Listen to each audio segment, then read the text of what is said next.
প্রগতি শুরু করছি আজকের সংবাদ। দুর্নীতি ও অনিয়মের অভিযোগে সুপ্রিম কোর্টের নির্দেশে চাকরি হারিয়েছেন 26,000 শিক্ষক শিক্ষিকা এবং শিক্ষাকর্মী।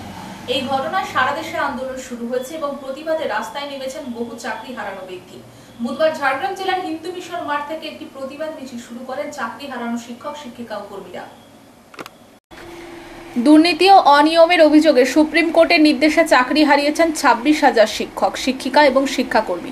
এই ঘটনায় সারা দেশে আন্দোলন শুরু হয়েছে এবং প্রতিবাদে রাস্তায় নেমেছেন বহু চাকরি হারানো ব্যক্তি। বুধবার ঝাড়গ্রাম জেলার হিন্দু মিশন মাঠ থেকে একটি প্রতিবাদ মিছিল শুরু করেন চাকরি হারানো শিক্ষক শিক্ষিকা ও কর্মীরা। মিছিলটি শহরের বিভিন্ন সড়ক ধরে ডিআই অফিসের দিকে এগিয়ে যায়। এরপর তারা অফিসের গেটে তালা ঝুলিয়ে বিক্ষোভে ফেটে পড়েন। প্রতিবাদকারীরা একাধিক দাবিতে সরব হয়ে ওঠেন। তাদের মধ্যে প্রধান দাবিগুলি হলো চাকরি পুনরুদ্ধারের ব্যবস্থা, দুর্নীতির বিরুদ্ধে কঠোর পদক্ষেপ এবং বিচার বিভাগের শৃঙ্খলা বজায় রাখার জন্য সরকারের প্রতিশ্রুতি। মিছিলকারীরা জানিয়েছেন, আমরা আমাদের চাকরি ফিরে চাই, আমাদের সংসার ও দায়িত্ব আমাদের ওপর। যদি আমাদের দাবি না মানা হয় তবে বৃহত্তর আন্দোলনে নামতে বাধ্য হব।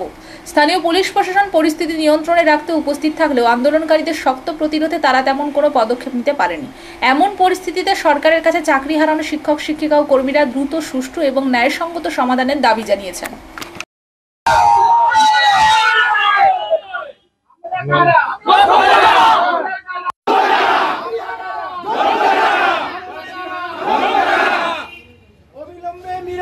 প্রকাশ করতে হবে,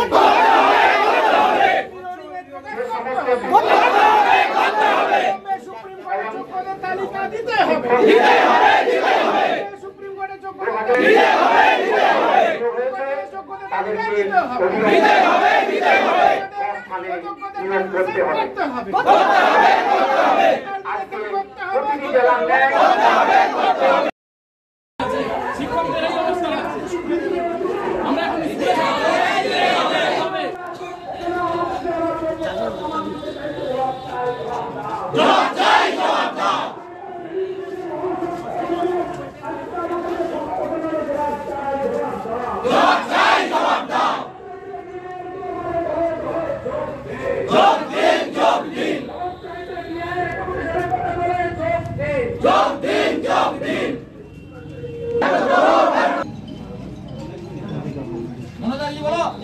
সবাই বসুন সবাই বসে বলুন।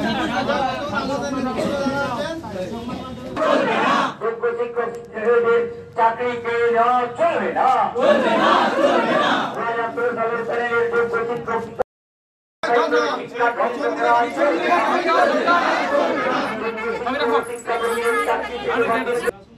তারা আজকে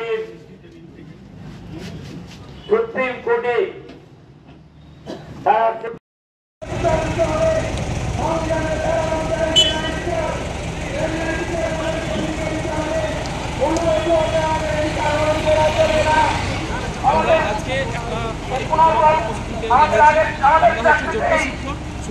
মানুষ বেরোজগারি করছে, আজকে পথে নামতে বাধ্য করা হয়েছে। যাদের আজকে বিদ্যালয় প্রাঙ্গণে চাকদান করার কথা ছিল তাদেরকে আজকে রাস্তায় হাঁটতে বাধ্য করা হয়েছে, পথের এদিকে দিতে পরিণত করা হয়েছে।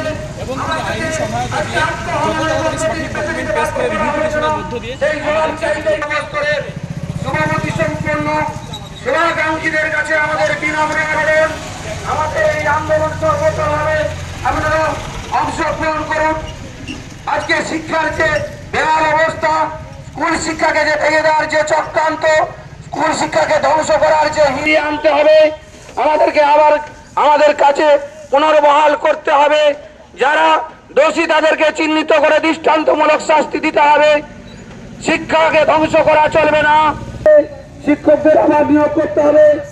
এই দাবিতেই কিন্তু আন্দোলন চলছে আজকে সারা রাজ্যে।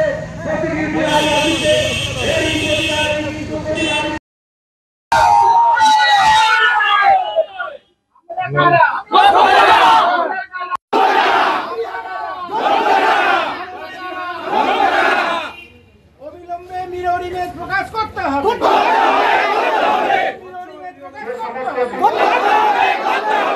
সুপ্রিম কোর্টের যোগ্যতার তালিকা দিতে হবে, সুপ্রিম কোর্টের যোগ্যতার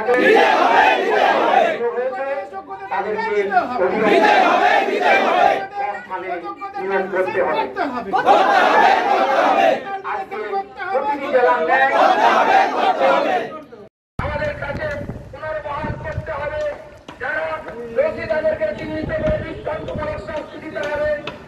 শিক্ষাকে ধ্বংস করা চলবে না। শিক্ষা আর ফিরে আসতে হবে।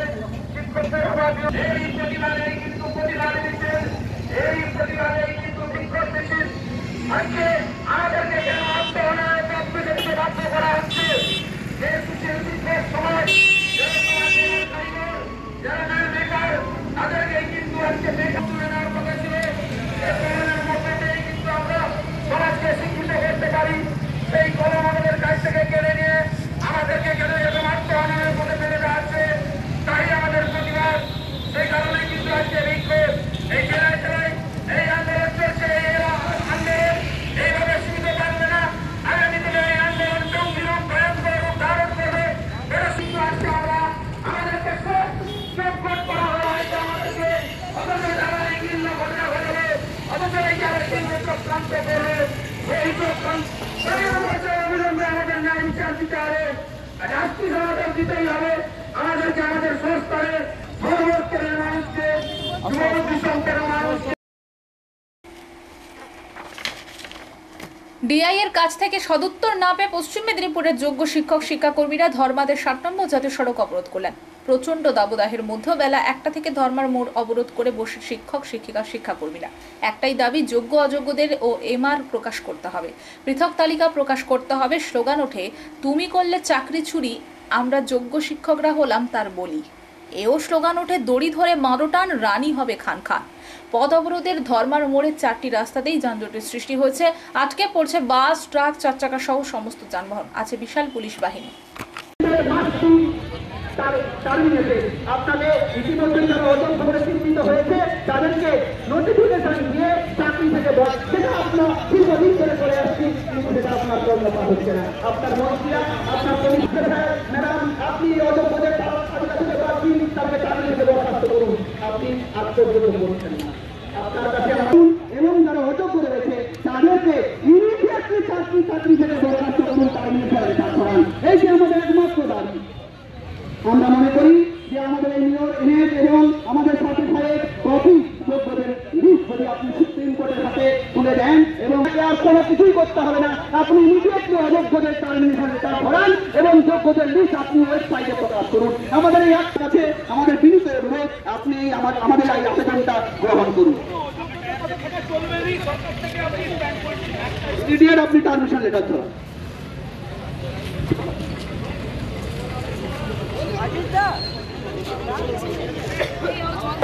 অপদার্থ মুখ্যমন্ত্রী জবাব চাই, জবাব দাও, অপদার্থ মুখ্যমন্ত্রী অপদার্থ মুখ্যমন্ত্রী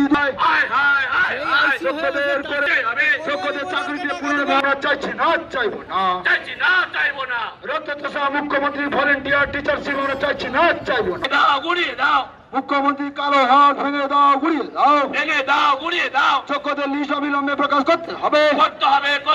যোগ্যদের অবিলম্বে লিস্ট প্রকাশ করতে হবে। যোগ্যদের সম্মান ফিরিয়ে দিতেই হবে। ক্যান্ডিডেট আছি যারা অনেকগুলো চাকরির পরীক্ষা দিয়েছি, সেখানে আমরা সিলেক্টও হয়েছি, কিন্তু আমরা অ্যাপয়েন্টমেন্ট নিইনি। তাহলে আমাদের ভবিষ্যতের কি হবে? আমরা এতগুলো চাকরি ছেড়ে এখানে এসেছি, স্টেবল হয়ে গেছি আমরা। আরেকটা ব্যাপার হচ্ছে, আমরা সবাই চাই ভালোভাবে যাতে যোগ্যদের লিস্ট প্রকাশ করা হোক, আর যারা টেন্টেড তাদের লিস্ট ওয়েবসাইটে প্রকাশ করা হোক, আমরা যাতে সকলেই দেখতে পাই। প্লাস হচ্ছে সুপ্রিম কোর্টে এসএসসিকে রাজ্যকে রিভিউ দিতে হবে উইথ ডিগনিটির সঙ্গে, যে এরা যোগ্য, এরাও যোগ্য। একটা লিস্ট পাবলিশ করতে হবে উইথ ভিডিও ইমেজ, মানে সবাই যেন দেখতে পায়, কারো কাছে যেন কারিচুপি হয়ে না থাকে। এটাই আমাদের দাবি। আরেকটা দাবি হচ্ছে, আমরা কোনো ভলেন্টিয়ারি সার্ভিস করব না। আমাদের পুরনো চাকরিতে আমাদেরকে বহাল রাখতে হবে, আর আমরা কোনো পরীক্ষায় বসবো না। আমরা কতবার যোগ্যতার প্রমাণ করব? আমরা অনেকবার যোগ্যতার প্রমাণ দিয়েছি, বারে বারে আমরা চাকরি যখন থেকে জয়েন করেছি 6 ইয়ার প্লাস হয়ে গেছে, এতবার ডকুমেন্ট ভেরিফিকেশন করেছি, পুলিশ ভেরিফিকেশন করেছি, তারপরেও আজ আমাদেরকে অযোগ্য তকমা দিতে হচ্ছে। আমরা সমাজের কাছে হেঁটে যেতে পারছি না, আমরা ঘর থেকে বেরোতে পারছি না। একটা লজ্জার ব্যাপার হয়ে দাঁড়িয়েছে আমাদের কাছে। হ্যাঁ, আমাদের একটা অধিকার খর্ব হচ্ছে। আমার নাম সীমা খাতুন, ঝাড়গ্রামের সেবায়তন বালিকা বিদ্যালয়ের আমি টিচার ভূগোল।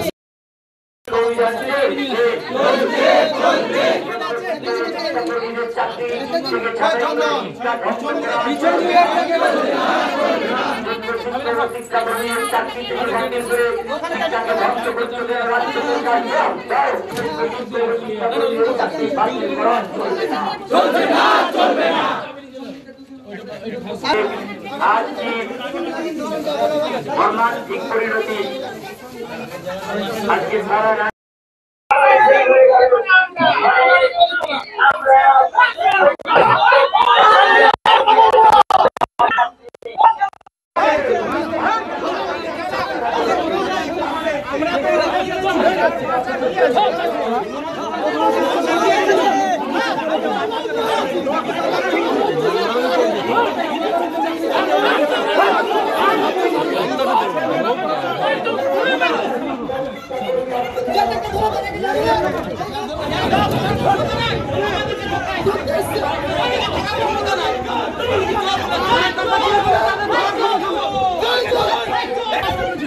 টাকা চুরি করলে তাদেরকে ধরার ক্ষমতা না।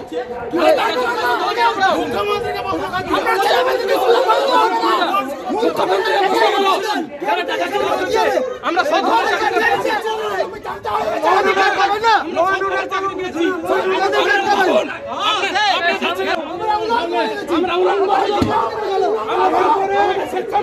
বন্দুক ধরবো, আমাদেরকে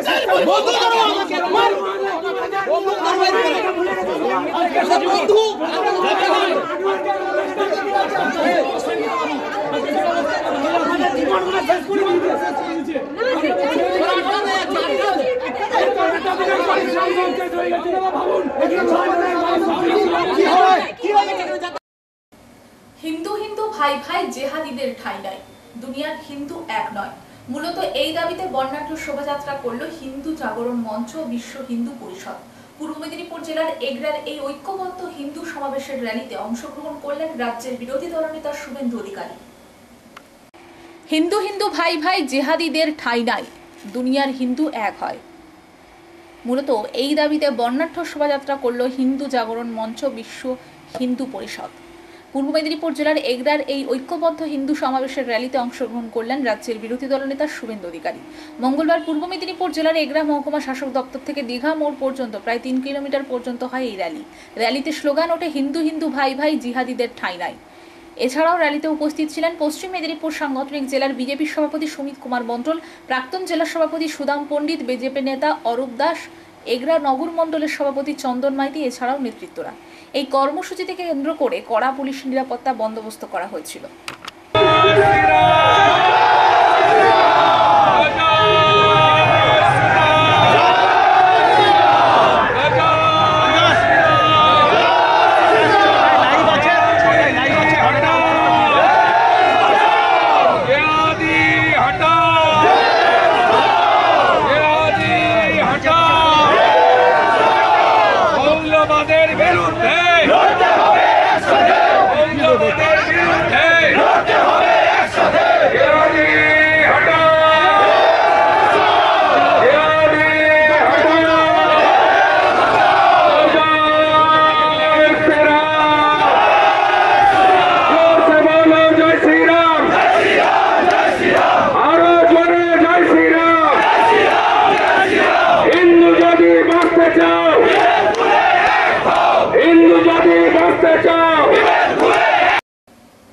ঝাড়গ্রাম জেলার সাঁকরাইল থানায় নবনির্মিত কনফারেন্স হলের উদ্বোধন হলো বুধবার। একাধিক সমাজ সেবামূলক কর্মসূচিও অনুষ্ঠিত হয়।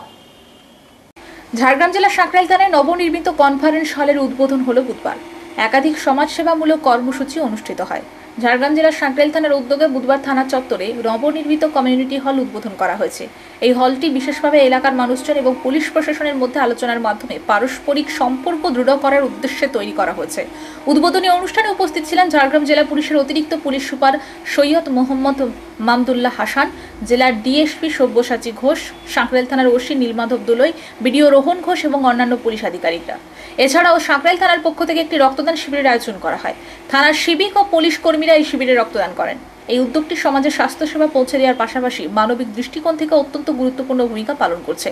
এর পাশাপাশি এলাকার দুস্থ মানুষজনের জন্য বস্ত্র বিতরণের ব্যবস্থা করা হয়েছিল, যাতে তাদের দৈনন্দিন জীবনযাত্রা সহজতর হয়। ঝাড়গ্রাম জেলা পুলিশের উদ্যোগে বিনামূল্যে কোচিং সেন্টার দিশা কোচিং সেন্টারের কিছু ছাত্রছাত্রীদের হাতে স্কুল ব্যাগ, শিক্ষা সামগ্রী তুলে দেওয়া হয়, যা তাদের শিক্ষার পথ সহজ করবে।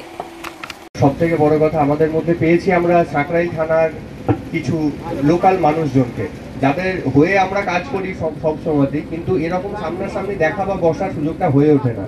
আজকে যখন আপনাদের সঙ্গে দেখা হয়েছে, তো দু চারটে কথা আমরা আপনাদের সাথে শেয়ার করব। সিংহভাগ কথাই অ্যাডিশনাল এসপি হেডকোয়ার্টার সাহেব বলে দিয়েছেন। আমাদের এসপি স্যারের প্রচেষ্টায় বেশ কিছু কমিউনিটি পুলিশিং প্রোগ্রাম চলে, যাতে আমরা আপনাদের কাছাকাছি আসার চেষ্টা করি, আপনাদের সমস্যাগুলো জানার চেষ্টা করি। তাদের মধ্যে একটা খুব গুরুত্বপূর্ণ হলো সহায়। আমরা গ্রামে গ্রামে ক্যাম্প করি আপনাদের কাছে পৌঁছানোর জন্য, যাতে আপনাদের যে অসুবিধাগুলো হচ্ছে সেগুলো প্রশাসন জানতে পারে, সেগুলো সমাধানের প্রচেষ্টা করা যায়। এবং তারই একাধারে যে নতুন নতুন ধরনের অপরাধগুলো হচ্ছে, বিশেষ করে সাইবার ক্রাইম, সেগুলো সম্পর্কে আপনাদের সঙ্গে যেন বরণ করে নেন।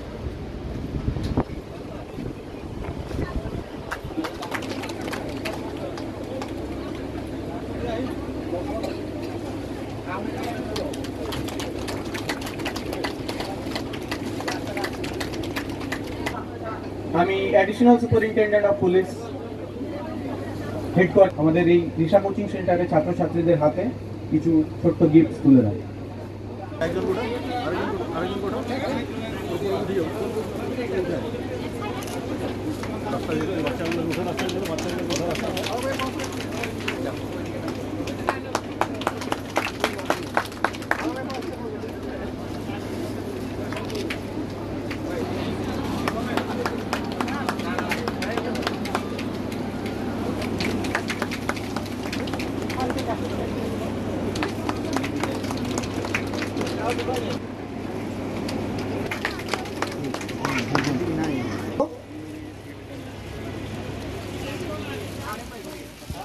প্যাকেট তুলে দেওয়া হচ্ছে।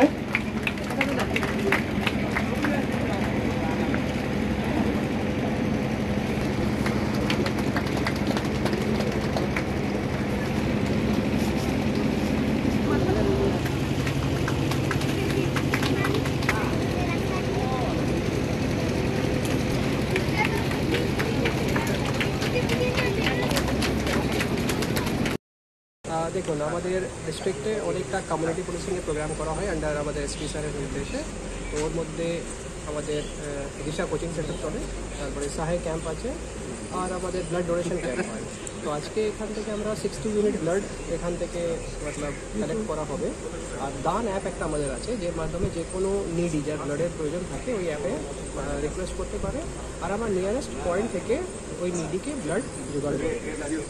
আর এটা আমাদের একটা কমিউনিটি পুলিশিংয়ের অ্যাসপেক্ট ছিল। প্লাস আজকে একটা নতুন কনফারেন্স হলের উদ্বোধন ছিল। এই কনফারেন্স হল থানার বিভিন্ন অ্যাডমিনিস্ট্রেটিভ কাজ প্লাস যে কমিউনিটি পুলিশিংয়ের কাজ আছে সেটাতে ওটা ইউজ করে। এই মুহূর্তে দান অ্যাপসের কতটা সাড়া ফেলেছে জেলাতে? না, আমাদের দেখুন এক্স্যাক্ট নাম্বার আমার মনে নেই, কিন্তু আমাদের 100% অন্ধকারে নয়াগ্রামের পটাশপুর পাড়ার 8টি বাড়ি। ঝাড়গ্রাম জেলার নয়াগ্রাম ব্লকের জঙ্গল লাগোয়া গ্রাম, যেখানে বছরভর তাড়া করে ফেরে হাতি আতঙ্ক, অথচ তারই একটা পাড়ার 8টি বাড়িতে আজ পর্যন্ত ঢোকেনি বিদ্যুৎ।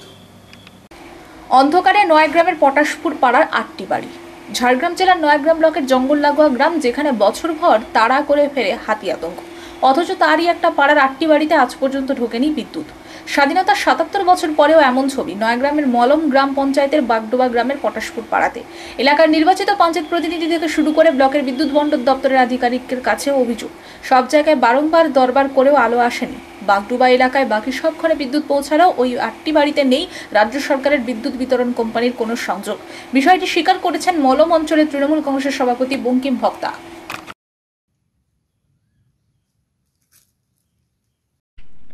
বাগডোবা গ্রাম পটাশপুর পাড়া, আমরা বিদ্যুৎ পাইনি, আর জঙ্গলে আমাদের ঘর, আর হাতি টাতি আসে, আর গরমে আমরা থাকতে পারিনি।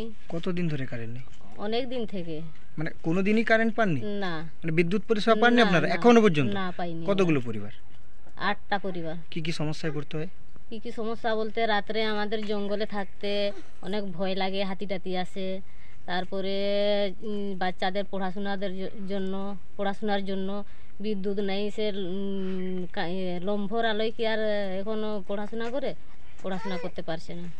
আচ্ছা, তাহলে অন্ধকারেই হ্যাঁ, মানে অন্ধকারেই লম্ফ থাকি জেলে আমরা, পড়াশোনা হ্যাঁ, করতে হয় বাচ্চাদের। হ্যাঁ, আচ্ছা, আর হাতির তো ভয় আছে। হাতির ভয় আছে। মানে হাতি আপনাদের বাড়িগুলো কি জঙ্গল লাগোয়া? হ্যাঁ, হাতি প্রতিনিয়ত আসে? প্রতিদিন হাতি নামে। ভয় তো লাগে। হ্যাঁ, ভয় আপনারা জানিয়েছেন এই ব্যাপারটা কোথাও? হ্যাঁ, জানিয়েছি। কোনো কাজ হয়নি? না, কোনো কাজ হয়নি।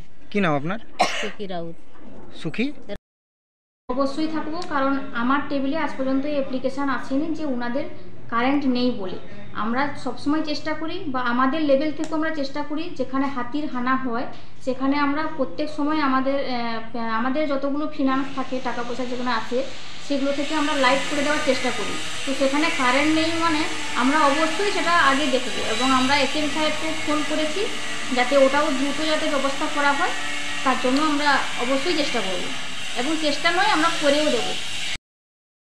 সংবাদ এই পর্যন্ত, নমস্কার।